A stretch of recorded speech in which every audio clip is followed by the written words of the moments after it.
त्याचा हा पेटलेला वणवा मुसळधार पावसात सुद्धा विझू शकत नाही। या संपूर्ण देश पाहतो आहे। आतापर्यंत नेत्यांची भाषणं व्हायची आणि मग पाऊस पडायचा।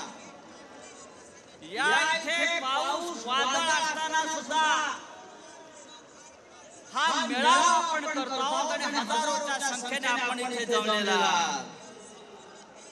हे शिवतीर्थ आहे आणि हे शिवतीर्थ फक्त आपल्या शिवसेनेचं आहे। या शिवतीर्थाच्या पलीकडे आणखी एक शिवतीर्थ आहे, ते सुद्धा आपलंच मानायला पाहिजे। हिंदुत्व सम्राट शिवसेना प्रमुखांनी ज्या शिवसेनेची स्थापना या शिवतीर्थावर केली, त्या शिवसेनेचा दसरा मेळावा ही महाराष्ट्राची परंपरा आहे। मराठी माणसाची भक्कम एकजूट ज्या शिवसेना प्रमुखांनी केली, त्या शिवसेनेला हादरे देण्याचा प्रकार कोणी किती केला तरी त्या हादऱ्यामध्ये आपण संपून जाणार आहोत। आज अनेकांनी प्रश्न विचारले, अनेकांनी शंका उपस्थित केल्या। शिवतीर्थावर चिखल झालेला आहे म्हणजे तुम्ही चिखल फेकच करणार? मी म्हटलं होय, गद्दारांवर चिखल फेकच करणार, त्यांची तीच लायकी आहे। संपूर्ण महाराष्ट्रामध्ये ओला दुष्काळ आहे, मराठवाडा संपूर्ण पाण्यात आणि चिखलात आहे।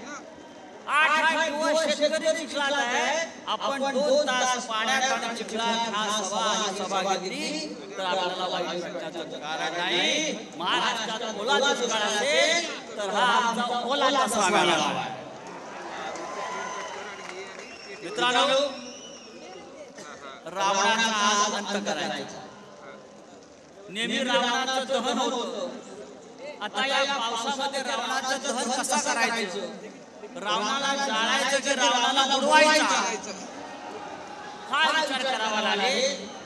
या मुंबईमध्ये पाऊस आहे, या मुंबईमध्ये रावणाला बुडवायचा आणि दिल्लीच्या रावणाला जाळायचं। माननीय उद्धव साहेबांनी शस्त्रपूजा केलेली आहे।